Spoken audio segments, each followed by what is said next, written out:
Hi everyone, this is Kevin Dubois with My Shop Assist again. Today I'm going to walk you through using the task report to properly adjust your hours and pricing for all the different tasks you do. So if you do hourly stuff or custom stuff, this is not at all going to help you because you're just going strictly off your timers and how long it takes to do. But if you do anything that's repeatable, like for example, if you're doing a turbo kit install, or if you machine engines, or if you're rebuilding shocks or whatever it may be, that is a repeatable process that you do over and over again, or at least somewhat frequently, this video is going to be very helpful for you to determine what to charge for stuff. So the first thing I'm going to do is I'm going to go to my task list.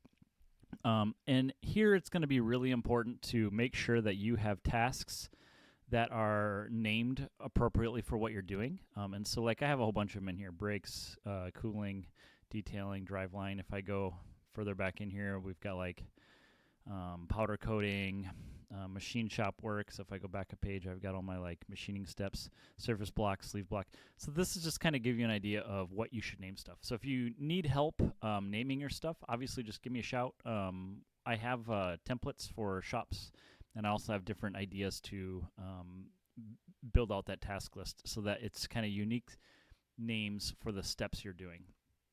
Okay, so that's the first most important part.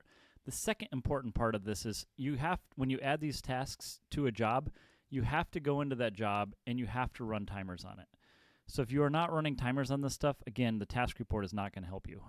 You need to be at least somewhat diligent. The more diligent you are at starting timers and stopping timers when you're done with the task and completing the task when you're done with it, the better this report will be. So mine is mediocre, but I have shops that are like absolutely fantastic at it, where all their technicians are really good at start and stopping timers.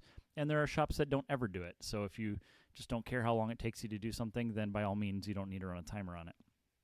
Okay, so if you have good task names and you run the timers on it, then when you go to the reports page and go to the task report, the first one that comes up, this is the task report. So the way it works is the left-hand column is going to be the name of the task. This entire thing is date range filtered here. So there's a start and an end date. So basically we're looking for tasks that were completed within these date ranges here. The performed column is going to tell you how many times you did that particular task within this date range. The estimated hours is going to be the most recent or the current estimated hour of the task. So I know in the case for me, some of these tasks I've been doing for 10 years, and I've gradually increased the average as I've realized I wasn't charging enough for it. The average is going to be if you record time on tasks, so it excludes zeros. But if you have a non-zero entry for your time, it will average in with the other entries you have. So if you have if you've done this 6 times and every single time you track time on it, you have 0.9 as an average, that's what it would be, right? And then the last column is going to be margin. So if your estimate is higher than your average, you will have a green margin. If your estimate is below the actual average, then you will have a negative margin, meaning you're losing money on those tasks. And we've updated this report to have both the margin and then the colors. So this is within the last 2 or 3 weeks. But what we can do now is I can sort this by margin. So I can see in the last month the tasks that I've done that I'm losing money on. So oil change being one of them. So 0.25 estimated hours, it's averaging a 0.27. So I'm not an oil change shop, and so we're not really configured to do these quickly and efficiently. So for me, when I do an oil change, I got to pull the car in onto my 4-post, raise it up, then I've got to drain the oil, take the filter off, replace the filter, put a new drain plug seal on it, lower it down, put oil in it, and then drive it out of the shop. So while the actual oil change only takes a few minutes to do, like the whole step of like checking the car in, pulling it in, cleaning it off, pulling it back out, all that stuff takes time. And so doing it in less than 15 minutes is basically impossible at my shop. And so I have estimated 0.25, and on this case, I'm averaging 0.27. If you click in it, it will show you the actual entries of it. So 2 of them I didn't record time on. 1 of them I did pretty quick, and 1 of them I did not. And sometimes these are the cases like you don't start it until it's already pulled in, or you don't stop it until after the customer had already left. So as long as you're good with tracking your time on here, your average should be pretty close. And so what you want to do is look at these, and if your average is over your estimate, you need to raise your price on it, right? So This guy I'm doing 0.25, and we're 9% below. So what you can do is you can click into the oil change here on the left-hand side, click on the name, and this is going to be the shop task settings. So what we can do is we can say, you know what, this needs to be more than 0.25. It should really be like 0.5. And then we're doing fixed price on this, so I normally just charge a fixed price, but I'm 175 in an hour. So if I'm a half hour into this thing and a fixed price, I should be closer to $80 instead of 25. So we'll just do 75 for now, just because that's already a huge jump from 20 to 75, and hit save. So now we've modified our oil change. So the next time we start tracking time on these oil changes, the estimated hours will be better now. So if we refresh this page, it should now no longer be in our bad list here. Exactly. So we fixed it. So this is what you want to do. You just want to go through these lists. So if they're green, obviously you're making money on them, and the averages are below the actual time to perform them. So like here's our oil change right here. We changed it to 0.5. Our average was 0.27. So now we're making money on this instead of losing money on it. Because at $25 to waste, you know, at least 15 minutes of work on a $175 an hour shop, you know, you're not making money on it, and that can be a problem, especially if you do a lot of them. Now, thankfully, I don't do a lot of them, but that's what we need to do. So we'll go look at some other ones up here. So Flex Fuel Kit install. So this is something we make these kits in-house and then install them. I know they're not that difficult to install always, but sometimes they do take a little while, especially if you're doing more than one thing at once. But if we click on this, we can see the average. In this case, we got one recorded, and this one we didn't record time on. So if you want to get a bigger data set, what you can do is you can click on this and change the date range. So we'll run it for 2 years. And then we can sort it by margin again. And you can see there's a bunch more stuff on here right now. So let's actually look for the Flex Fuel Kit.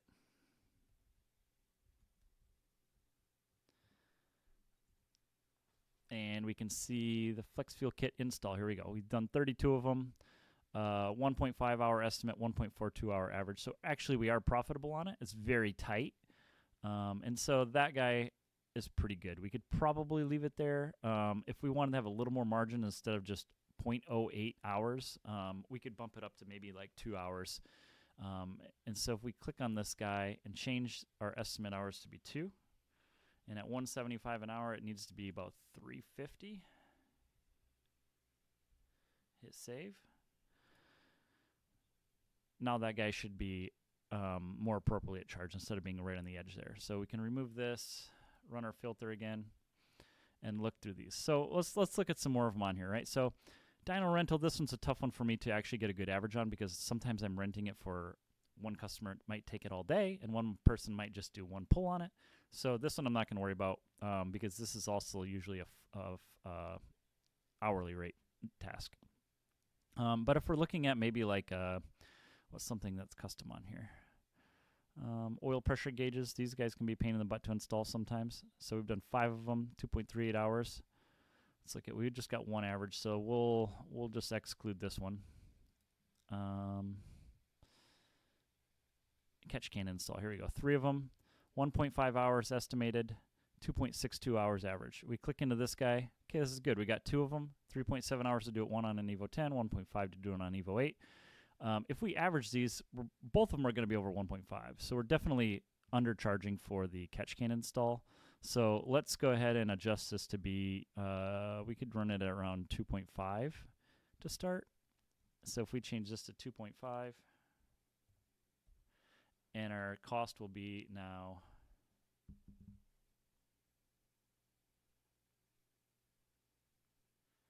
about, we'll just do 440, 450. Save. Now the good news is you can always, if you feel like a catch can install is much easier than that on a car, you can always just tell the customer, okay, we'll just lower the price on it. It's much harder to give them a quote and then increase the price, because a lot of times then they're like, oh, why are you ripping me off? So this is a better starting point, and you know that it takes 2.6 hours to do it. It should be, you know, $450 to do. So yeah, this is just kind of what we're looking for. I know there's a couple other ones in here. So the EvoX manifold install, we do these a lot. These can be really tough to do sometimes. So especially a stud strip out and stuff like that. So some of them are easy and some of them are hard. And this is another one that I need to adjust. So let's do this exhaust manifold install. We're closer to 3 hours, so let's adjust this guy to be 3 at 175. It's 525.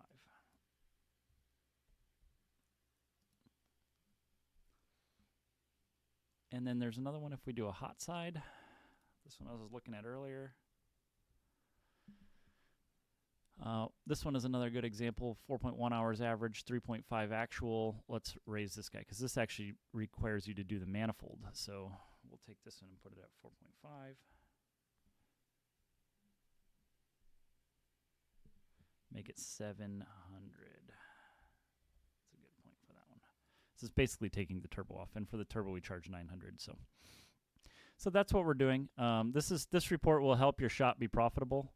Rather than just kind of guessing at prices or using book time that may not be available for like aftermarket stuff. If you're doing like water pump install on a common car, then there's definitely going to be a labor hours for that already. But brake calipers for me, this is not like normal brake caliper installs. These are like mini brakes, drag racing brakes, or big brake kit upgrades where you're putting in different brackets and stuff. So these are definitely non-OEM changes. So for example, this one is putting CTSV brakes on a rally art for an Evo. You have to drill out the hubs. You have to cut the dust covers off.